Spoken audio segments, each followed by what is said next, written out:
মুখ্যমন্ত্ৰী ক'ত আছে আপুনি?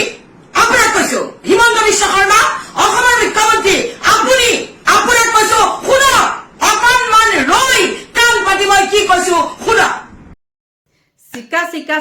চিকাৰাণীয়ে এইবাৰ উভতি ধৰিলে কংগ্ৰেছ দলক। আৰু কংগ্ৰেছ দলক কিয় ধৰিছে জানেনে?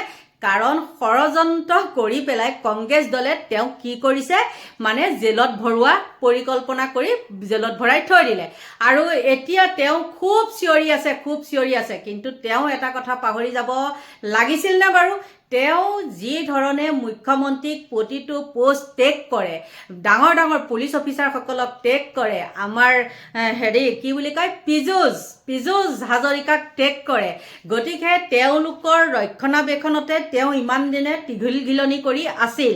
আৰু সেই মুখ্যমন্ত্ৰীও কেনেকুৱা ধৰণৰ মানে মানুহ তেওঁ পাহৰি গ'ল, তেওঁক কি ধৰণে সেই চিকায়ে মানুহৰ আগত অপমান কৰিছিলে। আৰু মুখ্যমন্ত্ৰীয়ে হয়তো সেইবিলাক কথা ধৰি নাথাকে কাৰণে ইমান দিনে তেওঁক মুকলি আকাশৰ তলত মানে চৰি ফুৰিবলৈ দিছিলে। চৰি ফুৰা বুলিয়ে ক'ব লাগিব, কাৰণ তেওঁ এগৰাকী বেলবেলাই ফুৰা মানে কি একদম মাইকী ছাগলী। আৰু সেই মাইকী ছাগলীজনীয়ে যেতিয়া বেলবেলাই ঘূৰি ফুৰিছিলে তেতিয়া আমাৰ মুখ্যমন্ত্ৰীয়ে চকু কাণ মুদি আছিলে, কাৰণ সেই মুখ্যমন্ত্ৰীকো কিন্তু এসময়ত তেওঁ এৰি দিয়া নাছিলে। আৰু কি কাৰণেনো তেওঁৰ লগত ইমান দিনে তেওঁক মানে জেলত ভৰোৱা নাছিলে সেইটো ভগৱানে জানে। কিনো যোগসূত্ৰ আছে বা কিবা নিশ্চয় থাকিব লাগিব, নহ'লে মানে কি বুলি কয় গৰিমা গাৰ্গে এজাহাৰ দিয়াৰ পিছতহে কি কৰিছে, গ্ৰেপ্তাৰ কৰিছে। আৰু ইমান দিনে কিন্তু অইনে হোৱা হয়, কিবা কোৱাৰ লগে লগে কি কৰে, ফেচবুক বন্ধ কৰে, ইউটিউব বন্ধ কৰে, মানে কিবা কিবি পানিছমেণ্ট দি থাকে, হয় নে নহয়? কিন্তু ইমান দিনে আমাৰ মুখ্যমন্ত্ৰীয়ে কিন্তু তেওঁক একো কৰিব পৰা নাছিলে। কাৰণ কিয় জানেনে? কিবা এটাতো থাকিব লাগিবই। আৰু হয়তো মুখ্যমন্ত্ৰীক টেগ কৰে কাৰণে তেওঁ চাগে ভাল পায়, বোলে মোক এই টেগ কৰিছে, মানে বহুত সন্মান দিছে, সেই বুলি চাগে ভাবে। কিন্তু সেইজন চিকায়ে মুখ্যমন্ত্ৰীক কেনেকৈ অপমান কৰিছিলে হয়তো আপোনালোকে বাৰু পাহৰি গৈছে নেকি? মই কিন্তু পাহৰি যোৱা নাই, আৰু মোৰ তাত সেই ভিডিঅ'টো এতিয়াও আছে। মুখ্যমন্ত্ৰী ডাঙৰীয়া, আপোনাৰ যদি সময় আছে, চিকাৰাণীয়ে আপোনাক কেনেকৈ অপমান কৰিছিলে আপুনি এবাৰ চাই লওকচোন। আমি যদি সেইখিনি অপমান কৰিলো হয়, আপুনি বাৰু আমাক সুদাই এৰিলে হয়নে? সাধাৰণ কিবা এটা কথা কোৱাৰ লগে লগে আপোনালোকে একদম চব শেষ কৰি থৈ দিয়ে, হয় নে নহয়? দম চম দি পেলাই। আৰু বহুতৰ তেনেকুৱা মেছেজো পাইছোঁ বা ফোনো পাইছোঁ, তেওঁলোককো সাংবাদিককে বহুত তেওঁলোকে দম দিয়ে। আৰু বিশেষতে পালিপহৰীয়াসকল আছে নহয় বিজেপিৰ, আৰু তেওঁলোকে কি কৰে, দম দিয়ে। কিন্তু তেওঁলোকে কিয় চিকাৰাণীক দম দিয়া নাছিলে বাৰু? যি ধৰণে টেটু ফালি মুখ্যমন্ত্ৰীক অপমান কৰিছিলে, তাৰ পিছতো তেওঁ কিন্তু মুকলি আকাশৰ তলতে আছিলে। গতিকে বন্ধু বান্ধৱীসকল, আপোনালোকে চাওক কি ধৰণে আমাৰ মুখ্যমন্ত্ৰীক অপমান কৰিছিল। মুখ্যমন্ত্ৰী ক'ত আছে আপুনি?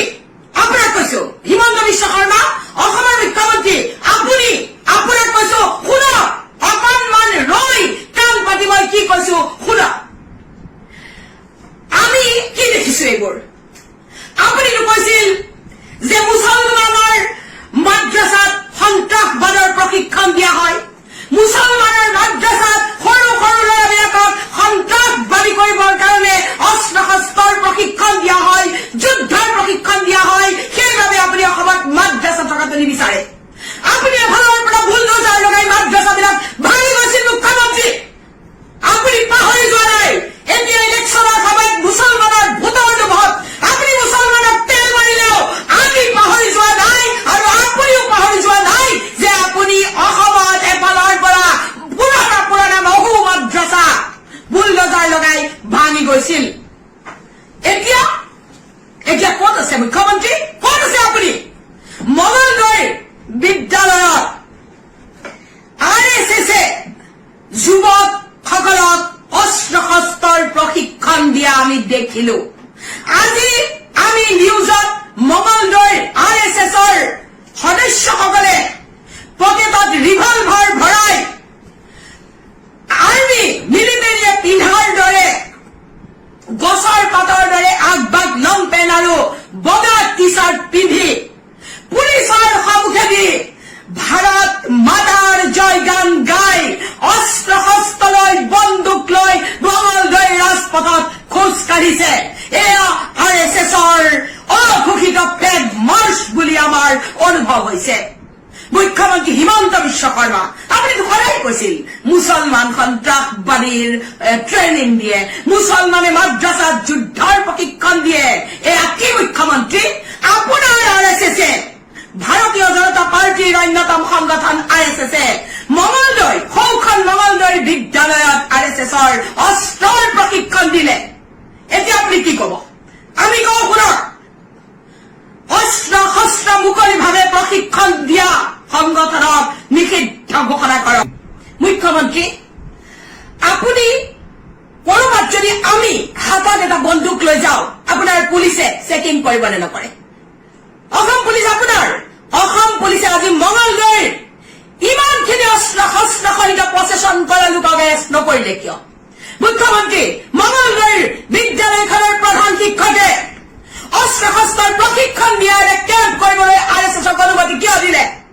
অতি শীঘ্ৰে মঙলদৈৰ সেই বিদ্যালয়খনৰ প্ৰধান শিক্ষকক গ্ৰেপ্তাৰ কৰক আৰু তেওঁক চাকৰিৰ পৰা বৰ্খাস্ত কৰক মঙলদৈৰ এছপিয়ে এটা সংগঠনে অস্ত্ৰ শস্ত্ৰ লৈ প্ৰশিক্ষণ দি থাকোঁতে মঙলদৈৰ এছপিয়ে তাক বাৰণ নকৰিলে কিয় মঙলদৈৰ পুলিচ সেই শোভাযাত্ৰাটোৰ সন্মুখত থিয় হৈ থাকিল কিয় মুখ্যমন্ত্ৰী ইয়াৰ অৰ্থ কি মুখ্যমন্ত্ৰী আপুনি লগাই দিছে যাতে আৰএছএছে অস্ত্ৰ শস্ত্ৰে বজ্ৰনিনাদ কৰি ভাৰত মাতা কি জয় ধাৰিলে ভাৰত মাতাৰ জয় কোৱা নাই তেওঁলোকে এচাম মানুহক ভয় ভীত খুৱাইছে এচাম মানুহক ড্ৰাম দিয়াৰ চেষ্টা কৰিছে আৰু যাৰ বাবে লোকসভাত আপোনালোকে অনৈতিক পদ্ধতিৰে জিকিব পাৰে তাৰ বাবে আপোনালোকে প্ৰেক্টিচ কৰিছে এই প্ৰেক্টিচ বন্ধ কৰক মুখ্যমন্ত্ৰী আৰএছএছক অস্ত্ৰ মুকলি কৰি লৈ পুৰা আৰএছএছক নিষিদ্ধ ঘোষণা কৰক নহলে কিন্তু অসম মণিপুৰ সহ্য দিবলৈ বেছি সময় নালাগিব